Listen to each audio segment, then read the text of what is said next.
Since the dawn of civilization, spies of every nation and culture have worked to infiltrate their adversaries and glean the information that will give their side the advantage.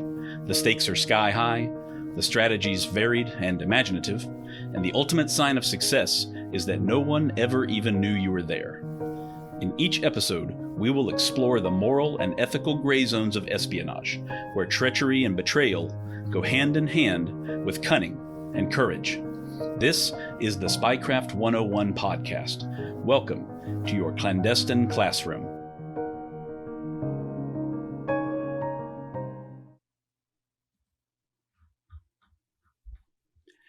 This is episode number 64 of the Spycraft 101 podcast.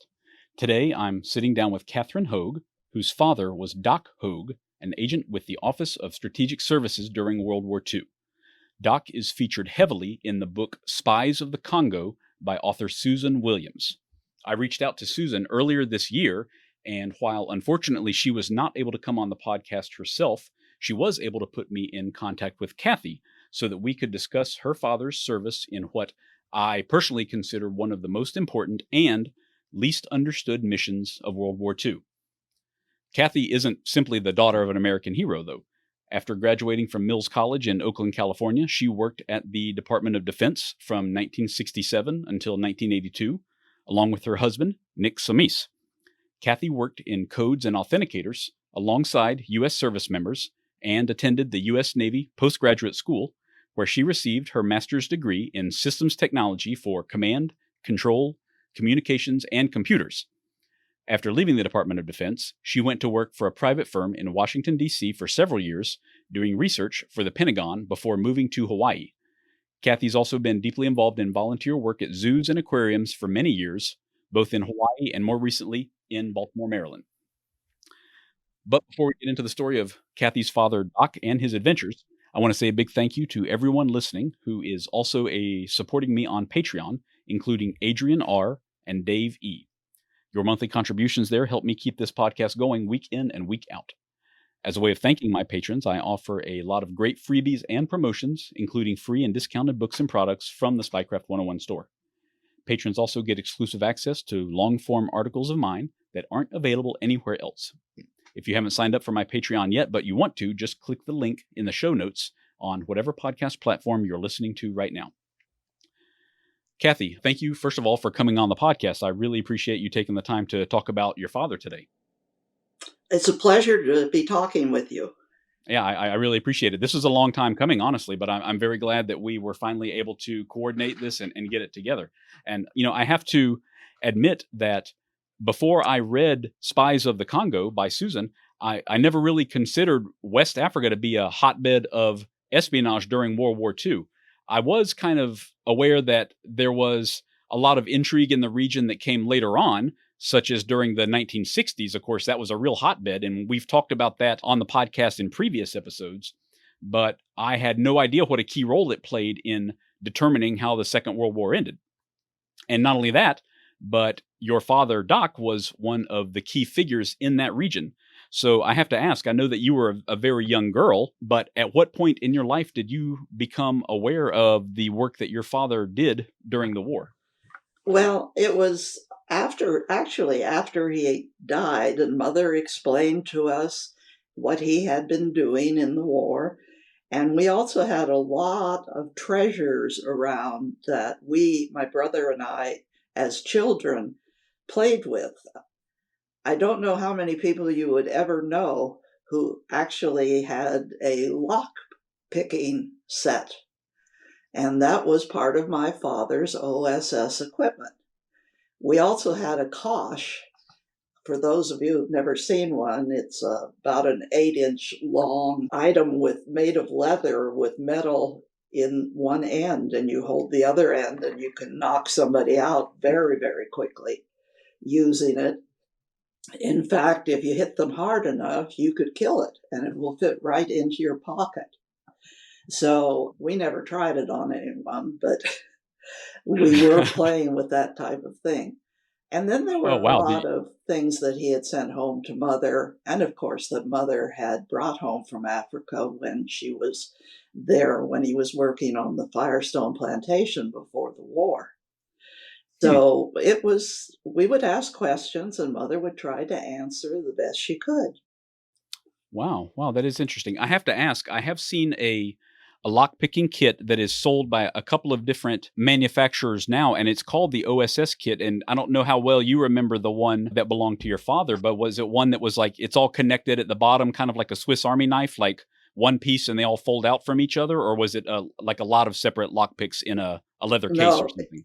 indeed, it was connected. All of the pieces were connected together Wow. because it would be difficult to have something that was in a pouch or something because you had the potential of losing those. And Right, right. so, yes, it was connected. Wow. Okay, that's very cool. And so, did you learn to use it at all, or was it just like I don't know if I call it a trinket, but just a an interesting thing to mess around with a little bit? I must say that neither of us were ever successful in picking a lock. And the cost, where did you ever end up like breaking a vase or anything like that at home with it? No, Mother eventually took it away from us. I think she thought, as my brother in particular was going into his teenage years, he might do some damage with it. Well, that is what it's made for. So probably was a smart move on her part, I can imagine. So did I guess you said that after he passed is when you found out. So he never told any stories to you as a child or to your brother that you recall? No, he was very, very closed mouth about it. And I have to say, thinking about it later, I can only conclude that once a spy, always a spy, Hmm. because he was extremely reticent to talk about the time in Africa, except for the jokes, for the things that he could say happened. I remember one that I always thought about. He was a fisherman, and he and several fellows had gone out to catch fish, and they caught a very, very large marlin. Well, they'd been drinking all day while they were fishing, and they brought it home, and there was a party that night at someone's house. So they took the fish and put it in the bathtub. Well, as time passed, the fish started to smell. And so they, having drunk a lot more, had to decide what are they going to do about this fish that smelled so bad. Well, one of them got the idea to go into the bedroom and get his wife's entire collection of perfume, which they brought back and sprinkled liberally over the fish. The wife was not pleased. The fish was Oh my gosh. beyond being pleased, but things like that happened. And those were the stories he told us, not the stories of being stabbed in the back or the ones that might have put him in danger. Wow. Yeah, I mean, well, first of all, that is hilarious. The story about the fish and the perfume. That's an amazing one. You got to get a lot of mileage out of that. Certainly. But I can also understand totally why you wouldn't tell your child about some of the things that he actually experienced, which we'll get into a little bit later about being stabbed, as you mentioned, and some of the other terrible things that occurred. But did he did he open up to your mother fully? I mean, did she eventually share all of this with you, or did you have to track these stories down as you grew older? Well, I learned what she knew, but she did not know this detail that Susan was able to find out. She had no idea, I'm sure of it, or at least she never expressed it to us. Well, of course, she's been dead over 20 years, so she never had a chance to read Susan's book. But I told Susan, and this may be kind of gushy if you want to call it that. But in essence, she gave my father back to me. He died Hmm. when I was 7. I had a very happy childhood. My mother remarried 4 years later to a wonderful man. And my father was still there in the background. We had pictures, we had film, we had animal skins around. And I never lost sight of him. It was only I did not know what his life was really like. And Susan added a dimension to that I will be forever grateful for. That's wonderful. And I have to tell you, like I said, we're going to get into this because really we're at the beginning of this conversation. But over the past few years, I've done a ton of research. I've read many books, and I've come across many true people. Especially the history of 20th century espionage. Many larger than life characters. People that were in some ways unbelievable. And your father, Doc Hogue, really stands out among some of the most incredible people of the 20th century. Just a great American in so many ways. And Well, I thank you. wondered, yeah, he really does. And I encourage everybody listening to this to read Susan's book, Spies of the Congo, afterwards, because I mean, he really did. He was just such an amazing guy. And part of me wondered, honestly, if that was because you, as his daughter, might have, had such wonderful memories that in a way that was how you portrayed him when she spoke to you. But now I know that that's really not the case because you were so young when he passed away, right? So it must have been her own research that uncovered all of his heroics and all of his traits, so to speak, because I mean, he really accomplished so much in his life and he accomplished so much in the mission that he was on, which I know we're going to get into here, but just quite a story, quite a story. And there's a lot that goes on, obviously, in the book and in the Congo there, but he really is the central character there, which is why I was so happy that I could talk to you about him for this episode. So just amazing stuff. But anyway, can we talk, Kathy, a little bit? So was it, once you got in contact with Susan, this must have been not that long ago, I guess, just a few years ago, you got in contact with her. And so what did she share with you? I mean, what did you learn about your father's actual work during the war exactly? Well, Susan had been able to access the OSS files that were at the archives, our U.S. archives. They had just been declassified. And of course, there were headlines for a couple of days because well-known people such as Mo Berg, who was a baseball player of the time, and Julie, her last name just escaped me, anyway, who was into cooking. She was also an OSS agent. And many of the ones that were well known were covered in the headlines.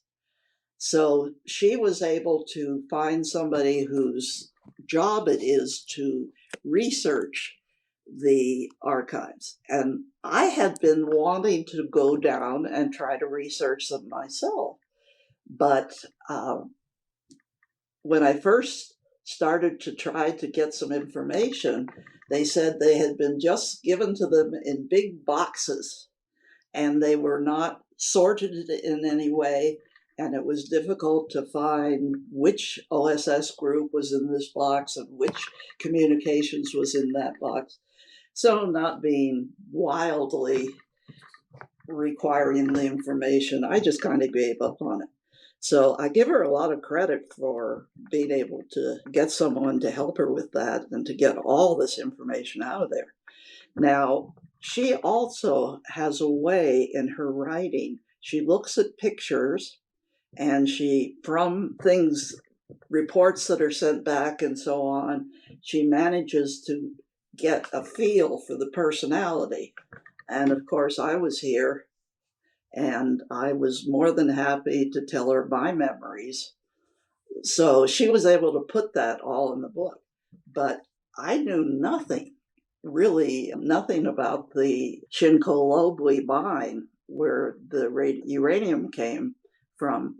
I knew the Belgian problem with the industrial diamonds. In fact, one of his souvenirs, my father's souvenirs, was the front page of a Belgian Congo newspaper where it said, in Belgium, I was told it said this, that Hogue has been declared persona non grata. I used to, tease other kids, well, you aren't persona non grata in the Belgian Congo, but it said he and all his family.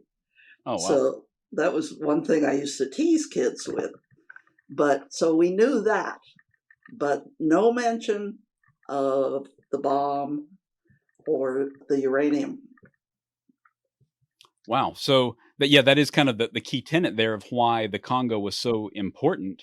There was that was one of the world's greatest sources of uranium, which I think anybody listening now in the year 2022 can immediately understand the significance of that, during World War II, but virtually nobody did except for a handful of scientists in 2 or 3 different countries understood the meaning of uranium in 1942, 1943, right? So, and I don't even think that your father understood the importance of uranium, but he was sent to the Congo specifically for that reason, right?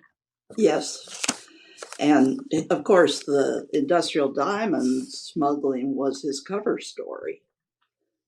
So, but he really did not have to use that, that say, I'm really doing this, not that, because he was doing both. The theory was that the industrial diamonds used the same pathways to be smuggled out of the Belgian Congo as any uranium going to the Nazis. They wouldn't have developed different paths. They would have simply used an existing smuggling path. Right. That was the major concern, was keeping the uranium out of the hands of anyone else, right? Definitely. How aware at the time? Well, I guess, did anyone know at the time how aware the German government was of the significance of the uranium? I mean, did they know? Did the OSS know that that German Abwehr, for example, were actively pursuing it, or did they just think that it was a possibility? They were afraid. The U.S. was definitely afraid that the Nazis were pursuing the bomb, building it, and that they were getting uranium out of the Belgian Congo. Did they have any proof of that? Not really. They did have proof that some uranium was getting into the Belgian Congo, but they had no proof at how far along the Germans were as far as being able to build a bomb out of it. But you can't just say, well, I don't think they're quite there yet. You have to take all the factors into consideration and make sure that they don't get there. Right, exactly. You couldn't be complacent. I mean, the whole world is at war, so there's so many things that were a huge priority all over the world at that time, of course. But it's clear that they had to consider this one of the greatest priorities, and also at the same time keep it totally secret. So why was the uranium in the Congo, I should say the mines in the Congo, so important? Because that's not the only source of uranium in the world. I think there is some. Well, where are the other sources of uranium? I know there are several, right? There's a couple mines in Canada that are quite good. We have one in Utah that was okay. But the problem was that when you mine uranium, which the old name for it is pitchblende, you have to process it and process it and process it, which is pretty much why the Iranians keep talking about enriching their uranium, enriching it. Well, they have uranium, which is only a small percentage of the ore that they're actually getting. So it's going to take them a while to enrich it. And that's how it had always been. But the other uses for uranium, were not really critical before, when Einstein mentioned that it was fissionable and thus could be a tremendous source of power. It was 1939 by then. But prior to that, why they were using it, particularly radium was a big use. Copper, cobalt, nickel, silver, all come out of the same type of mine that the uranium does. And the average uranium that comes out of a mine like the one in Canada is 0.03% pure uranium. Now, the Shinkoble mine in the Belgian Congo, I would suspect, is a real anomaly for the geological way it was formed, because nothing like it has ever been discovered anywhere in the world since or before. And it depends on who you talk to, but 65% or even 75% pure uranium. And that's amazing. So there wasn't much that had to be done to it when it was processed. You had uranium right there. Wow. Okay, so from 0.03% purity to 75% purity. Right. That's unbelievable. My gosh. Yeah, so almost no point in trying to dig in Canada, Utah, anywhere else if you can get it from the Congo. Then Exactly, yeah. That's I'm not that great at math, but that's thousands of times more concentration, right? In the Congo. Yeah, wow. Okay, so yeah, clearly the best source in the world that is known at that time. So anybody that finds out about that is going to be deeply interested. So was your father was he the first person sent there? Was he the only person sent there? I mean, how big of an operation or how big of a US operation, I should say, was in the Congo at this time? Well, actually, in the Congo at the time, they started out with just one OSS agent, not realizing how important or how necessary it was. And they went through a couple of OSS agents that didn't quite make the cut.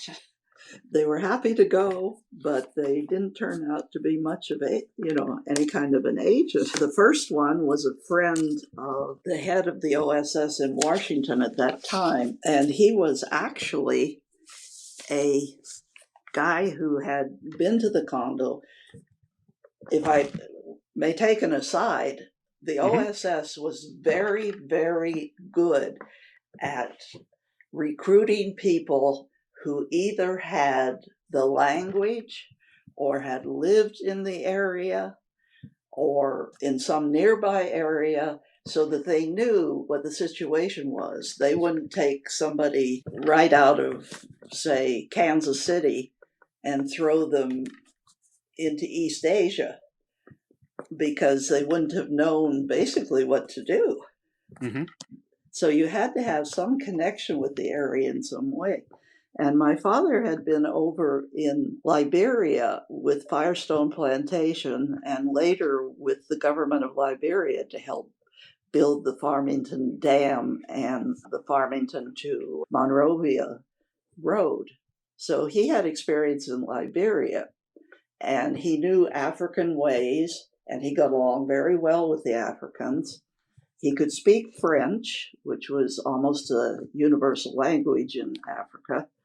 And so when the war broke out in 1942, and we were obviously involved in December then, and he sent my mother home on as she says, a rickety old ship where every night you couldn't even smoke because it was lights out, so they wouldn't be picked up by a submarine. Oh, right, right. Oh, wow.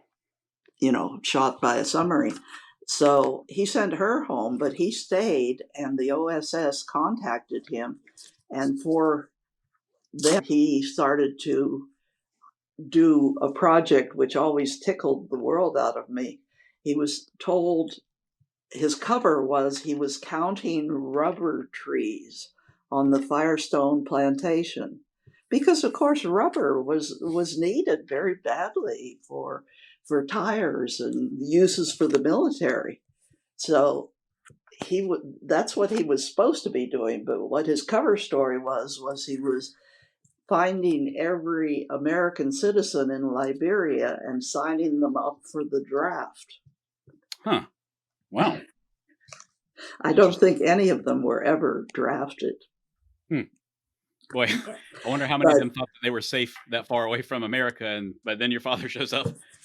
Yeah, well, they had businesses and things in Liberia.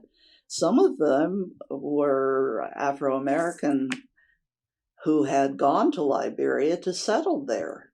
There was that big movement of people who went and started a colony in Liberia. So they came from all sorts of types. Others were working there for one reason or another. But anyway, that was his initial OSS assignment. Interesting. But while that was happening, they wanted a couple of, well, at first they wanted just one agent in the Belgian Congo, and they picked on a guy named Armand Dennis, who was known because he was a traveler around the Congo. He made travel logs. He was interested in the animals. And he was also a close friend of Bolton, who was in Washington overseeing this first part of the OSS in Africa.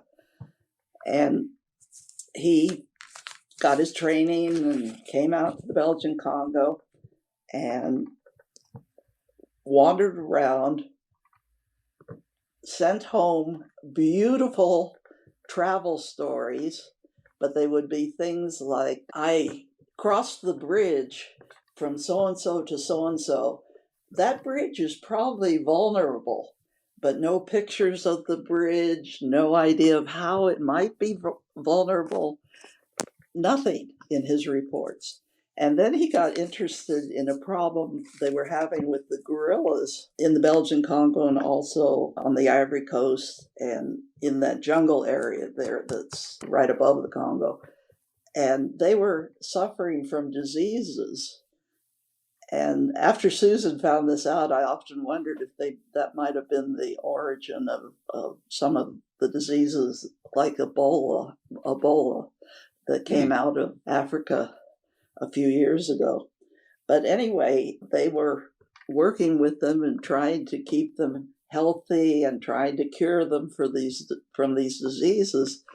And he was right in there helping, but he wasn't providing any useful information back to the OSS. He'd give reports about the guerrillas. So they said, we don't, maybe you ought to come home. So he came home, and I think the word went out that thank you for your service. And then underneath, they said, well, the OSS has solved the guerrilla problem. Right. Not the biggest priority at the moment. Yes, not the biggest priority. So then they sent a guy who was well known again because he was a birder. He was an ornithologist from Chicago University there. And his code name was Crisp. And he went out and he loved it. I mean, he identified birds that he had never seen before, named them after his wife, a lot of them after his wife, and was doing great research, but the reports had basically nothing of use in them at all. And then he started to go downhill, and he was very, very much in love with his wife. And he kept saying, can you send my wife out here? Everything would be much better if my wife would just come out. And of course, that was impossible. And he basically went through a complete mental breakdown. And they brought him back, and even before he could see his wife, the psychiatrist recommended shock therapy, and he went into shock therapy, and unfortunately shock therapy is very hard on the body, and literally broke his shoulder and arm in the shock therapy. So his wife was constantly writing letters, just send him home to me and he'll be all right. Well, finally he got out and they sent him home to his wife, and their prognosis was he'll suffer the rest of his life with this breakdown. It didn't take but 2 months for him to be back to normal, and he went back to the university and spent the rest of his life cataloging and identifying birds. Oh, wow. So just not suitable for the position that he was assigned, but right, yeah. Bounced back after all of that, huh? But he was Kathy, an interesting guy. Yeah, I think I recall, didn't he do something like he was on that transatlantic flight and he landed on an island that they were using for the refueling, and he solved some kind of huge problem that they were having with Ascension Island yes. had a problem because their boobies, they are called boobies, but anyway, they were all nesting at the end of the runway. So every time a plane took off, it got down the runway and the boobies all took off. And of course, that leaves you absolutely no view of what's happening. So it was very, very dangerous for the planes. So they said to him, "You're a bird guy. Why don't what can we do to get these boobies off the runway?"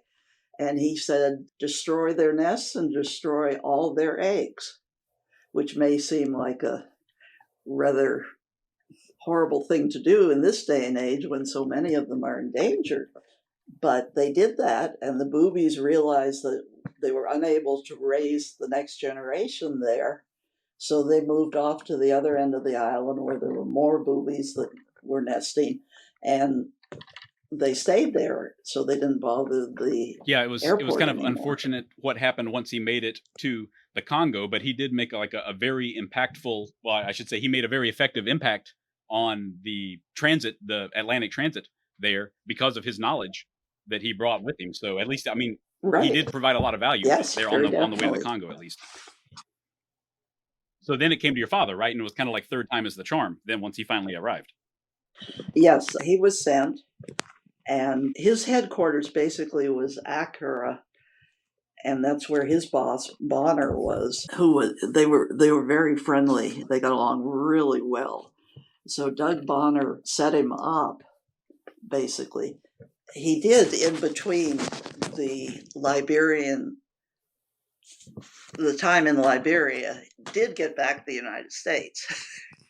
And he did go through OSS training. There were 2 camps, one up in Massachusetts, I believe, and one in Maryland, where they trained the spies.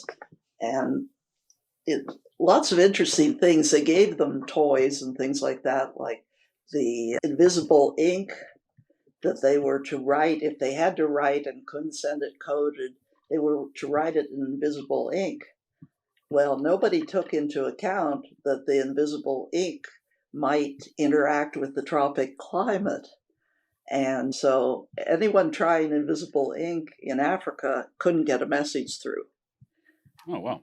Because they couldn't decode it. But anyway, there's one story there I'd like to mention, and that is at one of the points in his training, he and a fellow trainee were sent into this building, and it was dark in the building, and all of a sudden they were attacked from both sides. And he just ran like hell and got out of the building. The other guy tried to fight the people attacking him, and my father passed and the other guy flunked. The idea being, don't stand around until you know what the situation is. Yeah, they're trying to teach him to, I guess, survive, right? Yes, definitely. Not try to be a hero. But anyway, he got to the Congo, and he was under the council, the British council there. And he was also working with some of the State Department. And neither group thought that they wanted anybody who wasn't really doing anything for them. But that was the cover he had. And then they got very upset when whole bunches of communications came through and they weren't allowed to read them. So they went directly to Doc and didn't go through the British or the U.S. State Department.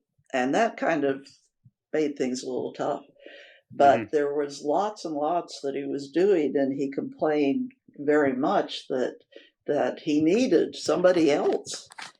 Actually, he needed a secretary.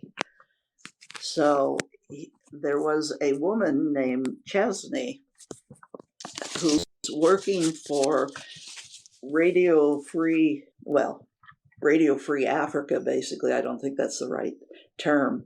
But she was over across the Congo River from Leopoldville. She was over in Elizabethtown, and she was tired of what she was doing. And he met her, and she had been recommended by several people, and he asked her if she would come and basically take care of the OSS office when he wasn't there, and then help with filing and everything else that went on. including communiques. And she jumped at the chance. Well, then he had to convince the people back in Washington. And there's a lot of communiques that Susan includes a couple of them. How much can we pay her? Don't you think that she ought to get a little bit more than that? Yeah. So he was very, very pleased with her. She was a young woman who really, really enjoyed traveling and adventure. She had actually married a man who had taken her to the South Pacific, and they had lived there for about 4 years. And then she got tired of it, I think. But anyway, there was a divorce. But she kept going to different places because she enjoyed the change in scenery. She was also a mad railroad aficionado. She always was getting her railroad magazine.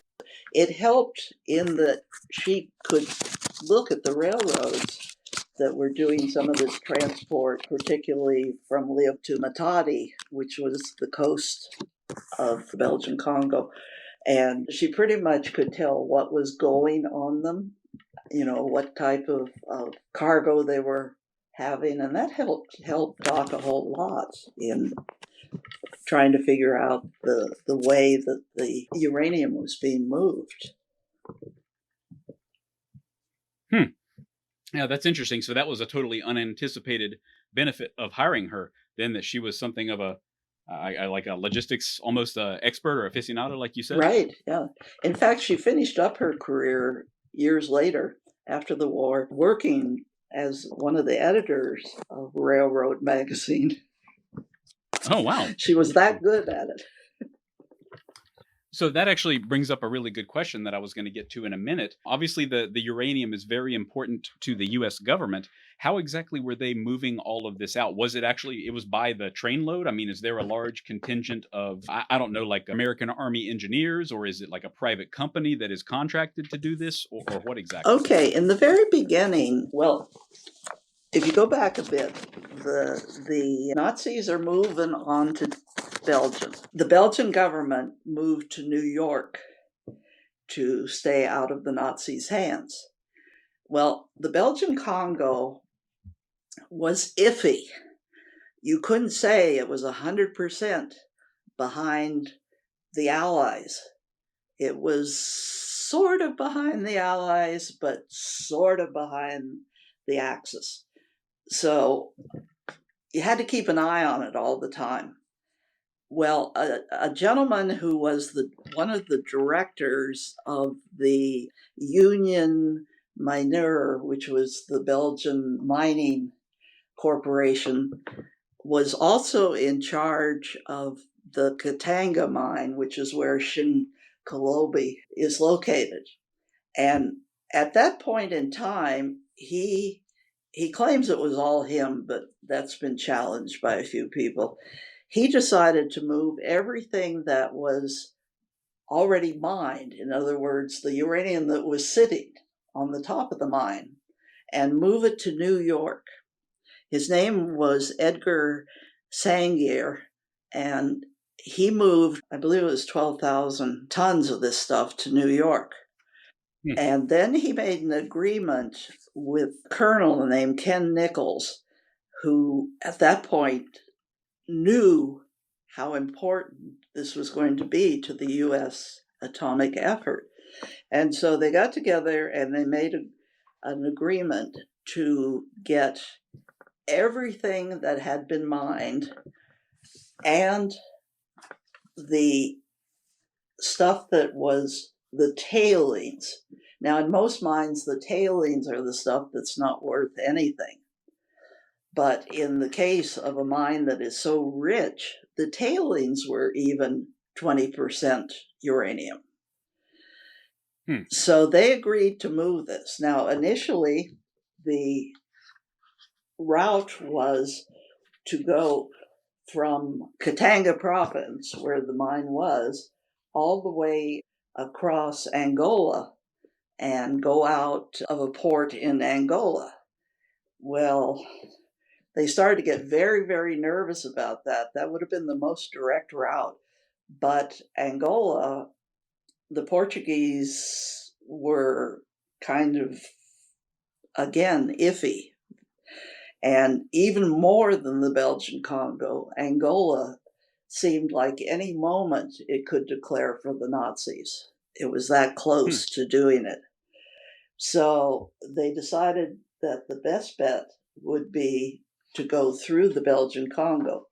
Now, if you've ever seen a map of the Belgian Congo, it's interesting because they could have been landlocked at some point in their history. They only have a tiny, tiny little bit of their border that is on the ocean, on the Atlantic Ocean.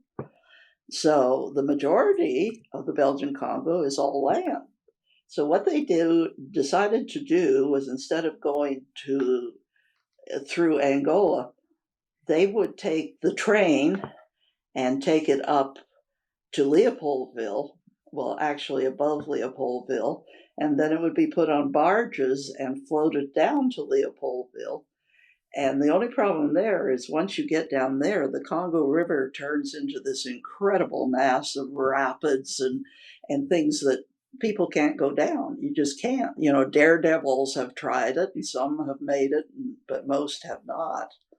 So then they would put it back on the train, and the train would then take it on down to Matadi, which was where it got on a boat and got shipped off. Now, my first question of this, when I read about it with Susan, was, I was thinking in the sense of a railroad car with coal piled on it, and it's, hanging up the top. Well, they loaded this stuff into barrels, and the barrels were marked cobalt. And so nothing on the barrels said anything about it being uranium, and nothing on the barrels said that it was radioactive, which is one of the crazy things. So, wow.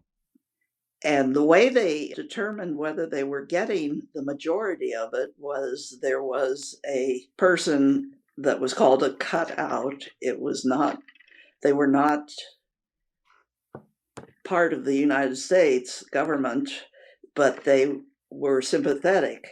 And they would take the pieces of paper that were kept of how much had gone. And then there was another guy in Matadi, and he was to compare those pieces to make sure that the uranium that left the mine actually made it to Matadi.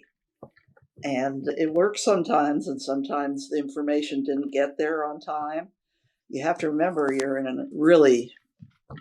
an African country that doesn't have any of what we think of as modern conveniences. So, but that's how they were shipping it. And it's amazing that as early as 1940, that's what was happening, because the OSS didn't really get in there until, close to 1942. Mm-hmm. Okay, that makes sense. Before we go on, I want to let you all know about a new educational tool you're not going to want to miss.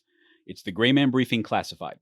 By now, I think I know my listeners pretty well, and take it from me, this briefing is exactly the news and educational reference source that you've been looking for. You'll get breaking news updates from all over the world on topics including planned protests and riots, low-intensity conflicts, natural disaster alerts, cyber attacks, supply chain disruptions, and more. You'll also get access to articles that help you build your own skills, including urban survival, home security, counter-surveillance, escape and evasion techniques, and more. And this is much more than just a newsletter in your inbox. Joining the Gray Man Briefing Classified also includes invitation-only channels on the Telegram and Signal apps for convenient real-time updates. The newsletter subscription is normally just $5 per month, but if you use the code GBC Spycraft, you can save 20% each month for the life of your subscription. I'm already a member myself and have been reading and learning a lot since I first subscribed. Look it up yourself at graymanbriefing.com. That's gray with an A, graymanbriefing.com. And use the discount code GBC Spycraft to save 20% right from the start. So, Kathy, this is, it's obviously a major operation on the American side. We're talking about thousands and thousands of tons going out, like you mentioned, and there's only one mine here. So is there any meaningful competition from the Germans? I mean, is there more than one seller or more than one opportunity for them to buy? Are there competing buyers or anything like that? I mean, is there a way for them to get a toehold in the uranium supply at this time? Well, not legally, because of this agreement between Edgar Sangier, the guy who was the director of the Katanga mine area, and our guys, which eventually were overseen by General Groves, who was the military commander for all of the work that was done on the bomb. Which I might add, it seems like there were only about 50 people total who knew what the bomb was, what the uranium was going to be used for or was trying to Right. be used for. And in the government of the United States, that's not very many people. Mm-hmm. Right. Yeah, that was what was so fascinating to me. I mean, the whole project is really, really just incredible. And I haven't done an episode yet about the espionage that went on with the project in the United States, the Soviets trying to infiltrate, and obviously the Germans tried to learn about it, and the scientific achievement. I mean, it's a massive story. Of course, there's no way you could tell that story in 90 minutes or so like we try to do on this show. But even telling a portion of it that takes place just in Africa is so fascinating by itself. But the incredible level of secrecy there is really amazing, because I don't think, correct me if I'm wrong here, but at no point during his service did your father really know what exactly he was doing or the significance of what he was doing in Africa. Is that right? No, he knew what uranium was, but he, I guess, assumed, as did everybody else, that this was another one of the items that were needed for the war effort. And he never knew in what kind of use they would be put to. In fact, the Right. people, with the thousands and thousands of people who worked on the Manhattan Project, none of them knew what it was going to be used for. I don't think even Oppenheimer, who was the technical side of the Manhattan Project, really understood what they were trying to do with this. I didn't know that. I haven't looked too deeply into like the scientific aspects of it. I mean, it's an amazing subject, but I certainly want to look a lot more. I know that it was very, compartmentalized, just like in your father's case, but I'm sure he could make some educated guesses about it. But, many people learned very quickly, I guess, when the first bomb actually went off Oh yes, in and Japan. there was some people cried, some people were so upset that they had been part of this that it took them a long time to get over it. You're talking about a bomb that in a few minutes wiped out 130,000 people right off the face of Hmm. the earth, and then wiped out 100 more over the course of the next several years, Hmm. and then on into the lifespan of the ones who were there. And I know there was one German guy who they had been working on the German version of the bomb, and he didn't know what it was to be used for, and he basically wanted to commit suicide. Fortunately, one of his friends, fellow scientists, stopped him and said, "It's not your fault," you know. But Wow. Even though the project hadn't been completed, he still wanted to end his own life from having yes, worked on it. for working on Wow. something that could be so incredibly dangerous to life. Hmm. I hadn't heard that before. Yeah, but some people, they take things like this very, very, very hard. They Yeah. almost feel as though they were the reason that all these people were killed. You could also say they were the reason that the war stopped before at least that many or more had been killed by, other types of weapons. Absolutely. I mean, there's no way to know what the alternative would have been. You can only speculate. It obviously put a stop to the most damaging war in history. And was it the appropriate way to end it or not? I mean, there's truly no way to know. There really isn't. And it hasn't happened since then. So in a way, we know that that was a definitive end to something, at least for 70 plus years. But yeah, it's hard to say. It's very hard to say. So there was also one other method of getting the uranium to the United States, and that was on the Pan American, their big Boeing China Clipper planes. Right. Yeah. Was it a flying boat? Am I remembering that correctly? The Pan American Clipper? Yes. Oh, wow. Yeah, those are beautiful. And they transport uranium on Some of it, yeah, they put these barrels of uranium on it, and the pilots had it. no idea what it was. They were just told to fly it to New York. So they did. But I have to wonder, Kathy, that, maybe, on the one hand, would anyone have even known what a radioactivity symbol was at that point if it had been properly marked? Like, hey, what is that? That's weird. Some oddly shaped triangles around a dot or something. I mean, would it have meant anything to people if they'd even seen it at that point? I kind of doubt it. I tend to, the word radioactive danger. yeah, Hard to say. I tend to agree with you. It wasn't something people were considering. Now, where scientists had been right up against the uranium for a long period of time, there was one man in the Manhattan Project who died of uranium poisoning, and it was obvious what it was, but he had been in the vicinity of the uranium for days, without a break or anything. And I think that was the first case that was ever labeled as uranium poisoning. Oh, really? Interesting. I can't swear to that, though. Okay. Well, I don't think I was aware of that. So how long did your father actually spend in the Congo? He got there in 1942, and he was there into the end of 43, I believe. My mind just closed off. But it was one of those things where he, like many people that went into the Congo, he got immediately sick with malaria and dysentery and other things. And that was said of many of the OSS officers that went in. They just pretty much had to get through it and out of their system. Mm-hmm. But he was definitely very ill.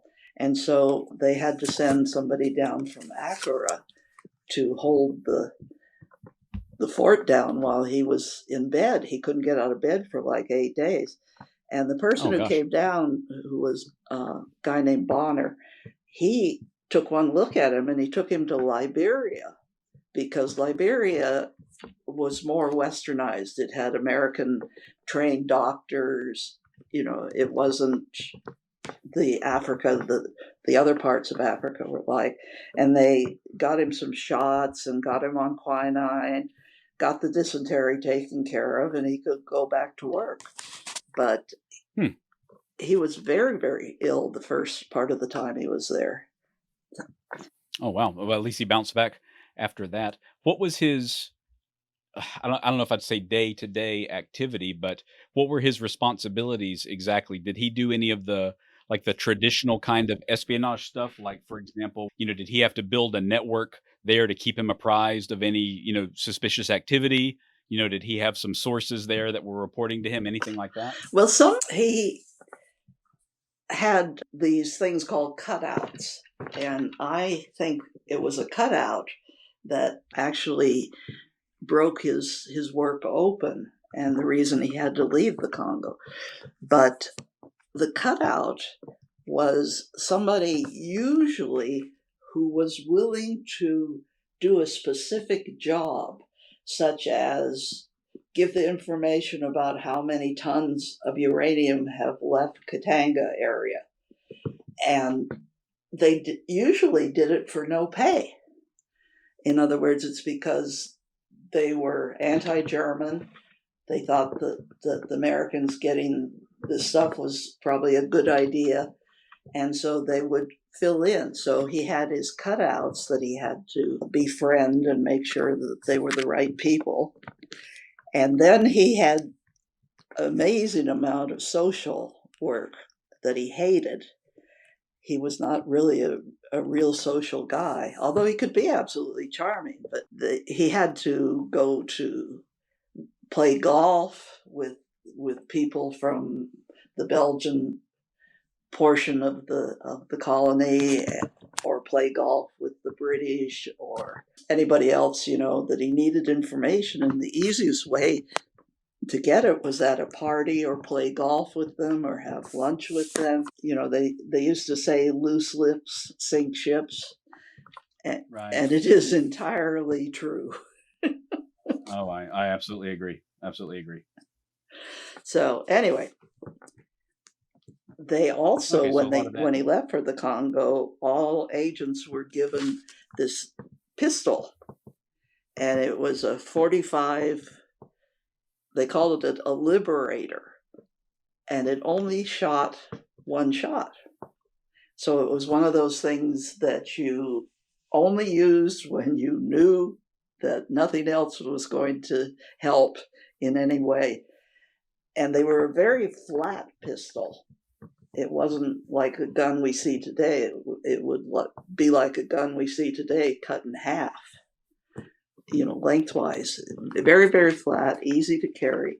So they tried to send his pistol to him, because he obviously couldn't take it on the various planes and passing through the various countries that he needed to get there. And he couldn't do it, so they sent it in the State Department pouch in a letter marked top secret, and the State Department got very upset about that kind of thing. They wanted to know what was going back and forth from the OSS. They thought they had a right to know. Well, he ended up getting his pistol just fine, and the State Department didn't know what it was. But that was the beginning of some of the things that he was complaining about when he was there. He didn't like the British much, because they were so stratified. I mean, if you were Lord Swinton, it didn't matter whether you were just a major, you outranked the colonel, who wasn't a lord anybody. So that type of thing just really bothered him. He was a Westerner. Westerners, I count myself as one of them, we're kind of, don't like authority that much. Yep. That was hard for him to take whenever he got involved with them. As a matter of fact, the British were part of the problem when he was finally thrown out or told to leave, in that he actually wrote a note back to headquarters in which he said, "Somebody please shoot me if I ever have to work with the British again." Oh my gosh. So wow. It was not his favorite thing. Wow. That's very, very plaintive of him. That was very direct of him to put it that way. Right. Well, he was writing to people he knew were friends. So. Mm-hmm.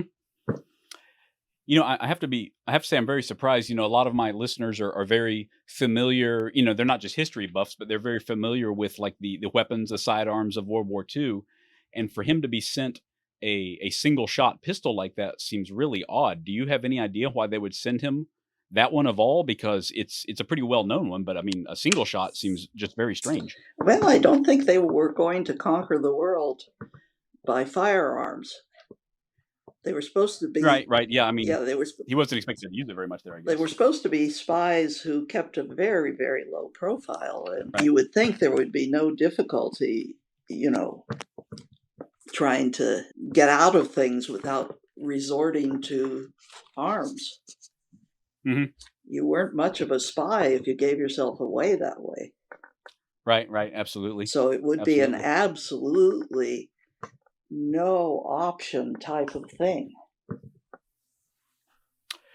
Yep. The interesting thing about that kind of leads into my next question. Your father did end up using that one, according to what Susan found, to defend himself. Yeah. In the end. That is correct. Yeah. The office back in the United States told him to continue to investigate smuggling of industrial diamonds, as well as make sure the uranium was moving. And again, that reason was because the uranium probably could be smuggled to the Germans in the same manner the industrial diamonds were being smuggled to the Germans. So he did a lot of work on that. And unfortunately, there were a lot of high-ranking individuals in the Belgian Congo government, most of them Belgians, who got their extra money from the diamond smuggling. And they said they were, on the Allies side, but they did manage to get quite a few diamonds to the Germans for the machining of war goods and things like that. And so he did his job very, very well, and he discovered who these people were. Now, he had gotten another cutout, a guy that he really didn't know that well. The man's name was Docaster, and he was a trade union mover as well as probably a communist, and he published a newspaper in Leopoldville. And he was also rumored to be the person to go to if you had to smuggle anything anywhere. So he asked his bosses to give him $1,000 in Belgian francs so that he could pay this guy and have the guy buy industrial diamonds and send them through the system, and hopefully another OSS agent somewhere in Germany would be aware that this was coming or would see it come. And that way they could prove that things were indeed being smuggled out of the Congo to the Germans. And it could just as well be uranium. And in fact, they think there might have been some that did get to the Germans in that way. But he asked, he trusted this guy, and this guy made a few very bad mistakes, and eventually the Sûreté came to see him, and the Sûreté got him to confess that Doc Hogue had given him all this money, and the fact that he had also given him lists of names of people who were perhaps smugglers, and put it all on Doc's shoulders. Well, when it was investigated later by Doc Hogue's replacement, who was a guy named Henry Steely, he found that this guy told different stories to everybody he talked to. So he told the Sûreté one story, he told the British one story, he told the US Council one story, but it all looked bad for Daddy. Well, the Nazis caught hints of this, and the first one, which Susan wasn't able to get much information about, was that somebody tried to blow him up with a bomb. And we have no idea whether it was a bomb in a car, a bomb in his house, a bomb under his seat in the cinema. It could have been almost anything. He just doesn't say what it was.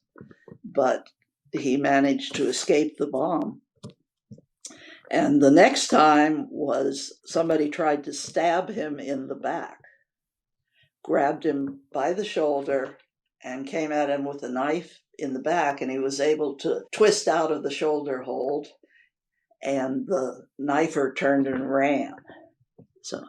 But the one that was the final straw was when he was asleep in his cottage at night, and he heard a car come up, and he had been expecting that they would try again. And so he pulled himself off the bed and pulled the mattress of the bed over on top of him. And sure enough, the door of the bedroom slammed open, and the guy came in with a repeating pistol and just continued to shoot. But of course, he was down behind the mattress and nothing got to him. And when there was a break in the action, he came up with his .45 Liberator and shot the guy. but he got him in the stomach. It was enough to make the assassin sure that he didn't want to stay around. So he ran out the door and he got it into the car that had been there. And Daddy realized that this was the time when you don't sit around and wait for the police to come and try to explain what had happened. So he had previously gotten together an escape route. And so he left his cottage. He didn't say anything to anybody, took the few things that had bundled up in case this was going to happen, and headed for his safe space, which happened to be on a boat in Elizabethville on the other side of Leopoldville. They're right across the river from each other. And he stayed there a couple of nights while everything kind of died down. And then he took the train down to Matadi, and he was able to talk a Scandinavian. Susan thinks it was a Norwegian, off a Norwegian boat, and he stowed away. The seaman, for money, of course, brought him a cot and food and everything. And after 2 days at sea, when he determined that it would be not cost effective for the ship to turn around and go back, just for one guy who stowed away, he went up and talked to the captain and explained who knows what, whether he told a story or told the truth. There's no record of it.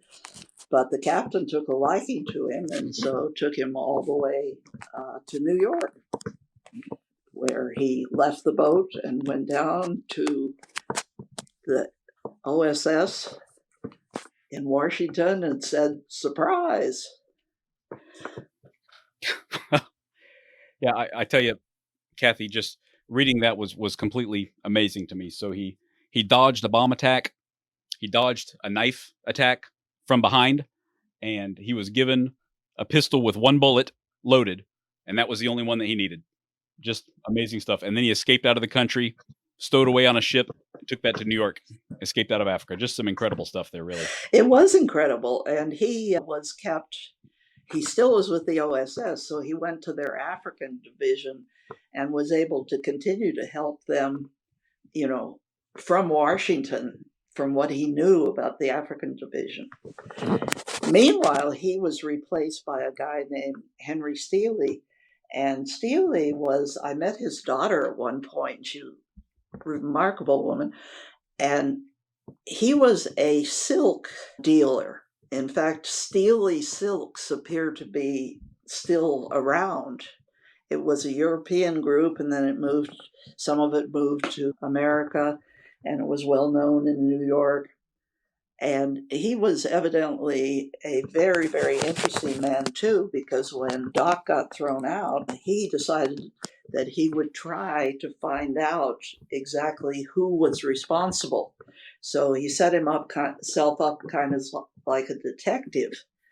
And he interviewed some of these people and eventually came to the conclusion that it was the chief of the Sûreté in Leopoldville who was a diamond smuggler.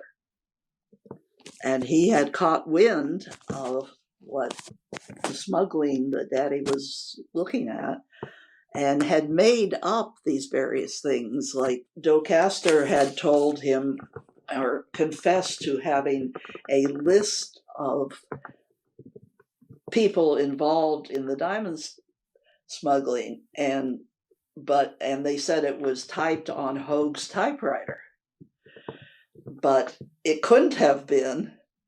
And it was one of those things that was obviously set up so completely. So that had happened before he had to escape. So he was instructed to go and tell the U.S. Council the whole story about the industrial diamond. Oh, wow.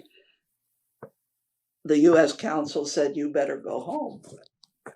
And he said, "I signed up until the end of August, and I am not going home until my boss from the OSS tells me it's time for me to go home. Well, things happened and he went home. Really? But one of the interesting things that's also in the book was that the chief of Accra Station was a man named Huntington Harris. And Huntington Harris was indeed a very, very confident man. And he'd been one of the lucky ones. He found someone to marry in Africa. She was a British secretary. And he married her. And as everybody said, some people get really lucky out here. But years later, he had told Mother, when my father was dying, he had told Mother that if she ever needed anything, to call him. And so when I decided, being somewhat a wanderer too, when I got out of college, I decided to come east and get a job. And so, unbeknownst to me, she immediately called Huntington Harris and said, my daughter's out there looking for a job. Is there anything you can do to help? And he had invited me to lunch. And over lunch, he told me that the one thing that has bothered him all his life, had bothered him, was that he could not tell my father that all that work that he had done on the smugglers of the industrial diamonds had been beautifully done. The only problem was that it found that many of the upper Belgian government was complicit in this diamond smuggling. And they did not want to mess up the uranium coming out of the Shinkolobwe mine. Yeah, they were. I see what you mean about being a little bit on the fence there during the war. So, Kathy, after your father left, and after the war ended, I mean, were they able to determine how successful they were in actually keeping all of this uranium out of the hands of the German industry and German military? Because they did have a nuclear program, and of course we know now that they did not build a nuclear bomb before the end of World War II. But how much uranium were they able to smuggle out of the Congo? Any at all? Yes, they evidently did, but there was not enough for them. After the war, the German scientists who were working on the nuclear problem were taken to Britain, and they were put in a room to talk about their activities in trying to build the bomb. And the room was bugged, but the German scientists didn't know that. And they got some information about things like, one scientist said, I didn't know that they had the bomb. And the other scientist said, well, we never had enough uranium for it. So evidently they couldn't get enough for what they were doing. But they were also quite behind on the process.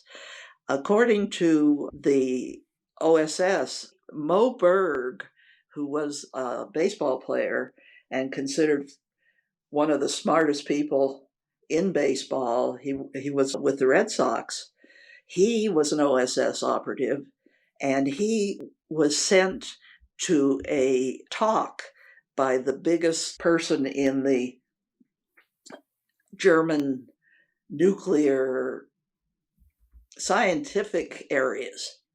And he was given a gun, and I'm not sure what it was. I doubt it was the 45 Liberator, and a cyanide pill. And his job was to listen to this guy. And as soon as he realized the guy was well on the way to getting the bomb built, he was to shoot him and then take the cyanide pill. Well, he went to the lecture and he listened to this guy. Of course, he was terribly nervous, thinking this was his last time on Earth. And he looked up, and all of a sudden, the scientists had veered into one of the routes of building a bomb that had been discarded by the Manhattan Project as totally unworkable. And so he just shook his head, took his hand off the gun in his pocket, listened to the rest of the lecture, and sure enough, they were headed all the way down the wrong street on it, and then went back to what he was doing. That I'm somewhat familiar with that story. I've actually been hoping to do an entire episode about Mo Berg. I've tried reaching out to the author, Nicholas Dawidoff. I don't know if you're familiar with him at all. I'm hoping to have him on here one day because, as I understand it, like you said, Mo Berg was one of the smartest men of his age. Not just in baseball, but Right. in the world. And if I recall correctly, I think like on the ship across the Atlantic, Mo basically taught himself enough nuclear physics from books to correctly evaluate what the scientist was talking about, that he was going to maybe have to kill. And he made the correct judgment that they were not close enough on the bomb just from reading books for 3 weeks as he crossed the Atlantic, I think. Well, everybody I'll have to look at that again, but everybody really something. loves that story, including Susan, who put it into her book.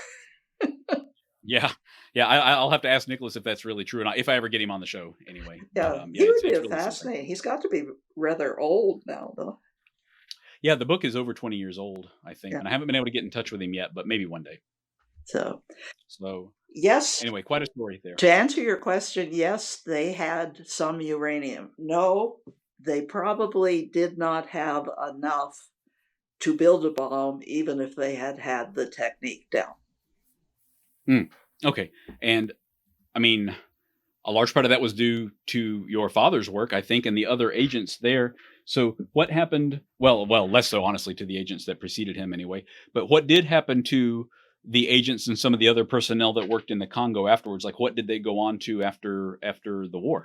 Well, it's very interesting. Many of them went on to very important deals, like Adolf Schmidt. He went to Germany and worked on the Nuremberg trials.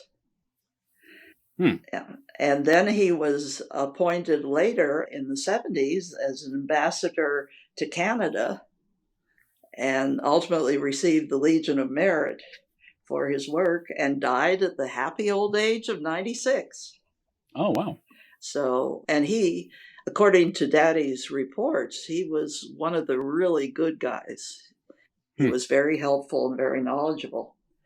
Then Angela, who had never married, went back to the United States, and she worked for a little while for a library in one of the universities in the Southwest, but kind of liked the Congo, so she went back to the Congo as a secretary and ultimately left there and went to work for another university and met a gentleman and married him. And she was in her 50s at the time. And he only lived 9 years, but she did get married. A lot of people say, well, what happened to Chesney? Did she ever get married again after the divorce in the South Pacific? And she did. Good for her. Yeah, and then, Huntington Harris definitely went into the higher levels of government because I was at his house at one time. He kind of tried to adopt me, I think, because he thought my father had owed something. And indeed, he found 3 places that he recommended that I go to try to get a job. And one of them was the Peace with Freedom in Vietnam. Now, I never heard of it before, and I have never heard of it since. But it was established by Dwight D. Eisenhower and several other very important men. And I don't know if it was a cover for something. At that time in my life, I didn't really think about things like that. And I did call them, but they couldn't believe that Huntington Harris would send me to them. So they said, well, we've got to check on this. So they went back and checked. And by then I had gone to another organization he'd recommended, which was called Press Intelligence. And this was something really kind of new in the world. He had a whole group and he owned it along with another guy. And it read every newspaper in the United States for certain things. And the people who used the service would say, this is Brandeis University. We want every mention of poverty in these 6 southern states. So the readers, of which I was one, would read these newspapers, and when we found something that fit the criteria, we would circle it, and then there were less educated people who actually cut it out, and they put a little top on it that said where it had come from and what day and all that. So it was quite interesting. But he had over 400 accounts, and he never, they said that a good reader would get maybe 40% of them. Wow. Wow. Because you had to memorize those 400 accounts. And so you're reading this newspaper, and all those 400 accounts, some of which didn't show up very often, were supposed to be in your head. Oh my gosh. Read. But 40% was considered good in those days. And people could have things like Hubert Humphrey, when he was running for president, he only wanted the first story from AP or Rutgers or, any of the other syndicated papers, where he didn't want everyone from every paper in the United States. But if, say, he had gone to Marion, Ohio, and done a speech, and there was a article in the Marion, Ohio paper, he wanted that. So, but of course, this was all overtaken by the computer era. Yeah, of course. But that's such an essential service now that I can see how highly valuable that would have been at the time. And I have to think that part of this was information which was then sent to Huntington and that he could use probably in whatever area he was working in. Mm-hmm. Yeah, I can see that, certainly. Yeah. So how long did you stay with them? I stayed with them a little over a year. Okay, I see. So, and then what about your father? What did he go on to later on? Well, he always wanted to be a writer. So when he left the OSS in the Belgian Congo, he then continued to work for them in Washington until the OSS was disbanded. It was abolished the 20th of September, 1945. And he decided at that point, he had taken a job prior to them being totally abolished with the United Nations Relief and Rehabilitation. And that was the UNRWA group.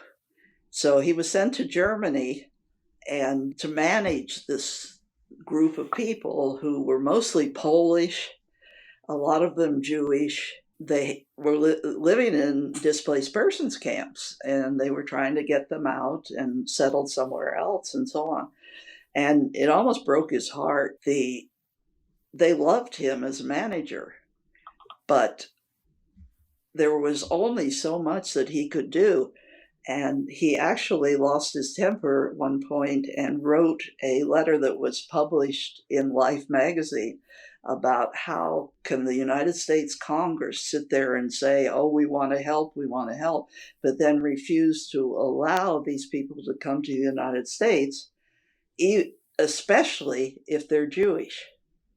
Mm-hmm. And it was published, and Mother had it for a long time, but I don't know what happened to it. But he just was very upset with it. So he decided, he left there I was born in 45. He didn't see me for 9 months, so he left there in mid 46. And he decided he wanted to write for a living. And he had already been successful writing pulp fiction and things like that. In fact, he had gotten through college by writing pulp fiction, including romance stories. He was pretty good at those, but he wrote a lot for Adventure magazine, many of these magazines that were very popular in those days. And so he decided he was going to sit down and make a living writing. And in the course of it, he was able to get published 3 mysteries under the name Carl Shannon. Carl Shannon were his 2 brothers' first names. Oh. And then he published 4 books on a teenager growing up in the Belgian Congo that were called the Bob Clifton books. And Bob Clifton, Elephant Hunter, Bob Clifton, I don't remember the titles on all of them, but they were pretty good, and they were listed for the Newbery Award, but did not win it.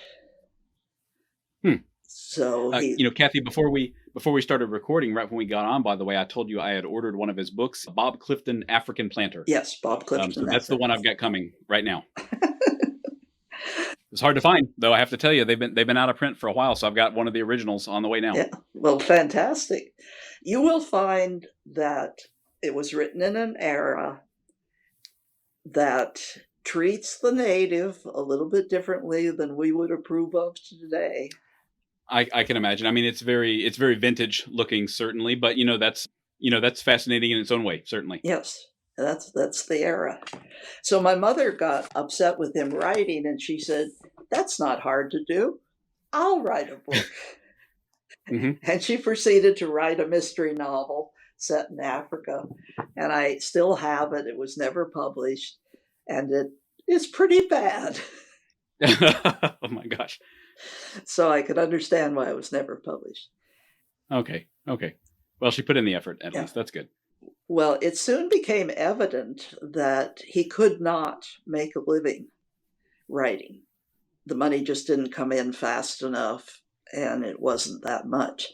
Although many of his mystery books were picked up to be serialized in places like Denmark and Norway, because I used to love to sit there and try to translate, knowing what the book had said. Trying to figure out if they were saying the same thing in this publication that was all in Norwegian or all in Swedish. So we continued to get royalties off his books up until, the late 60s. Wow. Okay, that is a long time. Yeah, but they were royalties like $2.20. Okay. Something, anyway. So then he obviously had to make a living. So he went back, and when the OSS had disbanded, the CIA was formed shortly after that. And some of the people that he had worked with, including Bonner, whom he was very friendly with, Doug Bonner, had joined the CIA. And so he went to Bonner, and Bonner said, yeah, they're taking a lot of OSS people.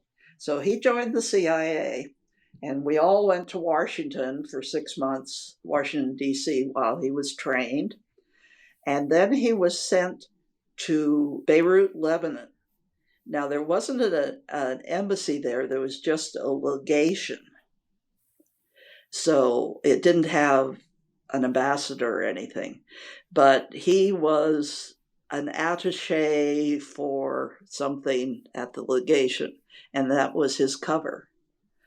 And Mother said she used to love it. He would take her out into the streets of Beirut and whip her into a corner and pretend he was kissing her while looking over her shoulder.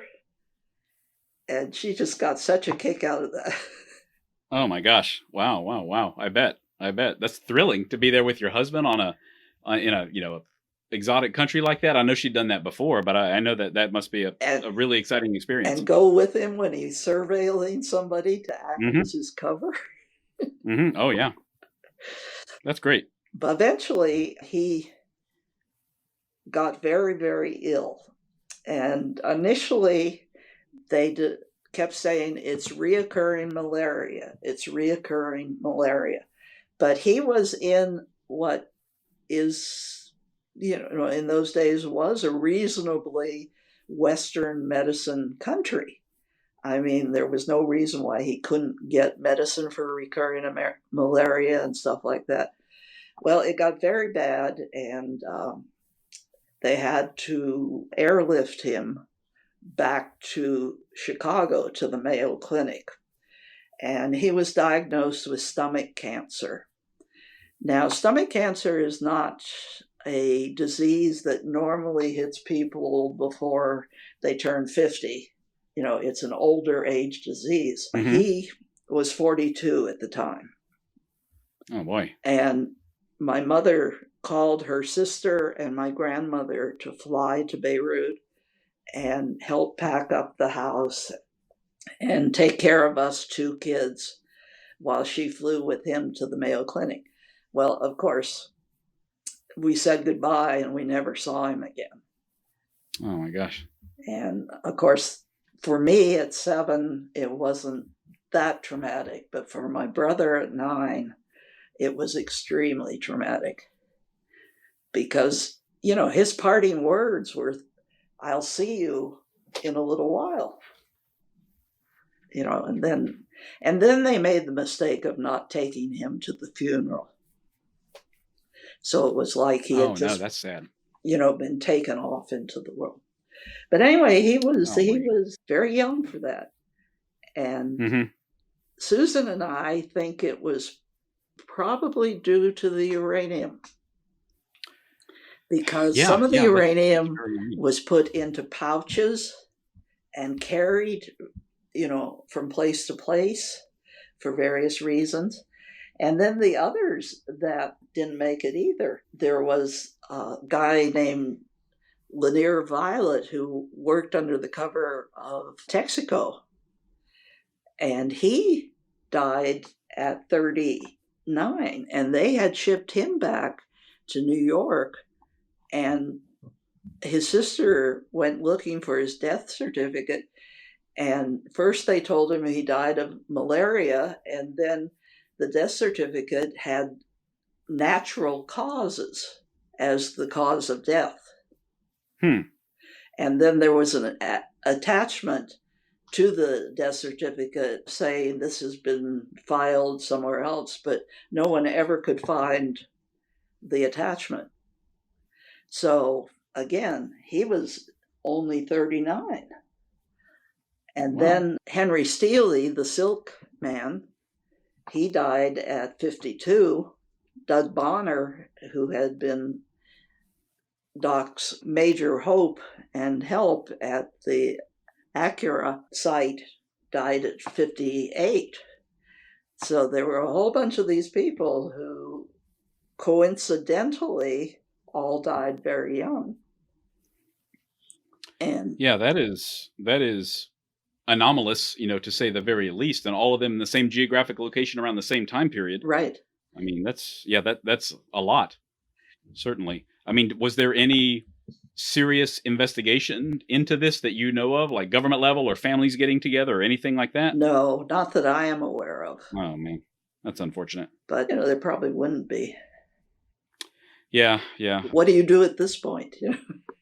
Right. That's a shame, unfortunately. So what about, the mine itself? Because that was, with the, with the explosions in 1945, that was really the beginning of the nuclear arms race. So that mine, the Shinkolobwe mine, did it increase importance in international importance? It must have, right? The uranium only became more valuable as time went on over the next few decades, yes, right? And for things beyond the bomb, for nuclear uses of nuclear power and things like that. So way beyond the bomb, the uranium became important.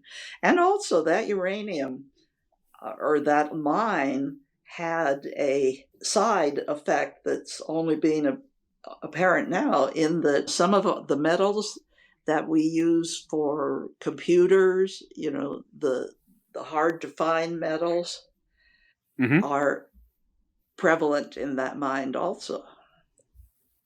So yes, the U.S. got a lot more uranium out of it, and then it was closed down.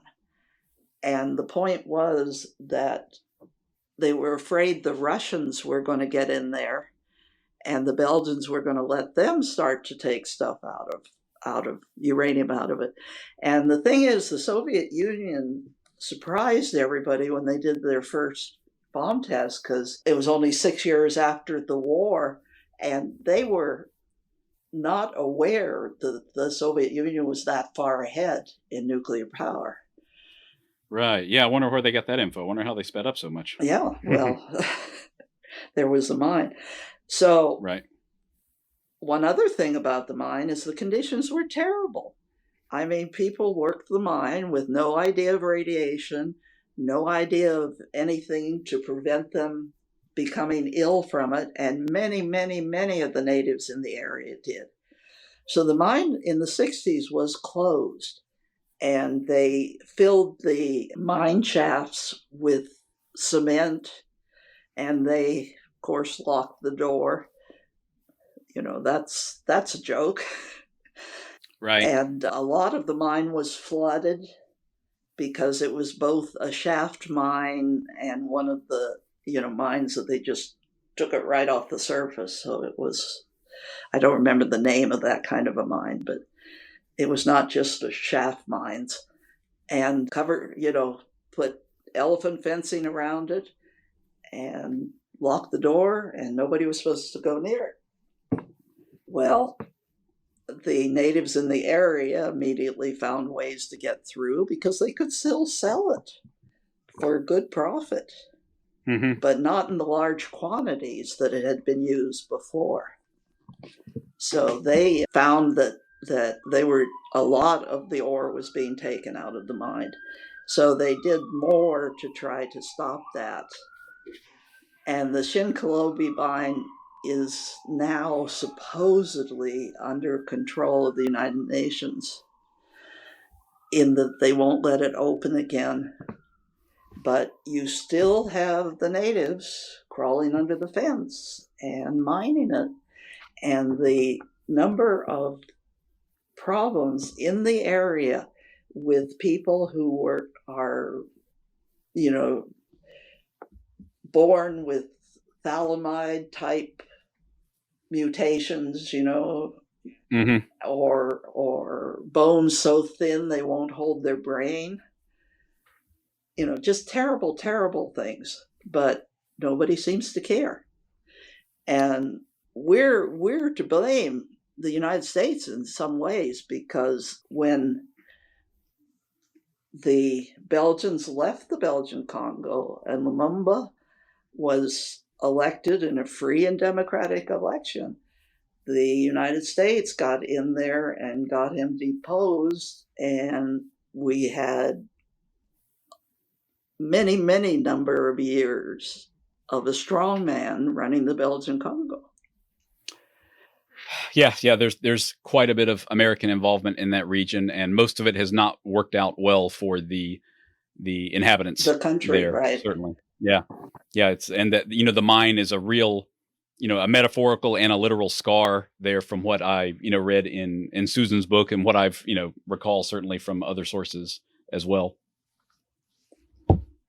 So, well, this has really been fascinating, Kathy. I really appreciate you taking the time to talk so much about your father and about the larger picture there as well. It's a, relatively unknown facet of the war, but such an important one as well. And your father had such a key role to play there. Really amazing stuff. And I'm so glad that, not only are you able to talk about it, but that Susan was able to dig up so much as well.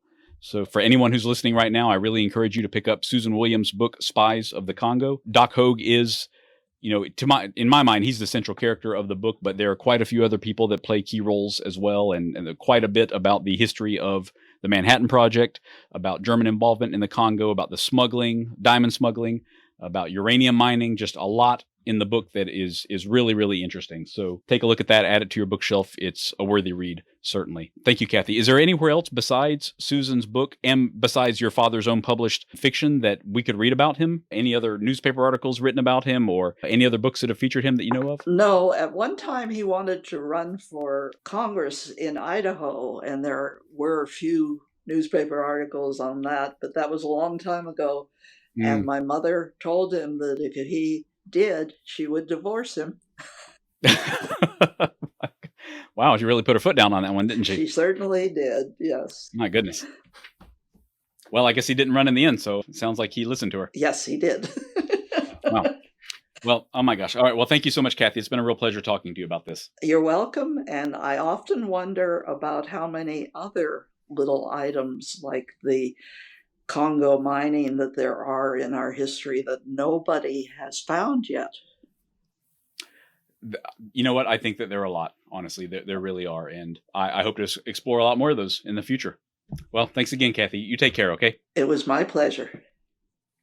If you're interested in more of Spycraft 101, look for my pages on Instagram at Spycraft 101 and at cold.war.stamps. You can also find more great articles on my website, spycraft101.com. Thank you all for listening, and I hope you'll stick around because there's lots more to come.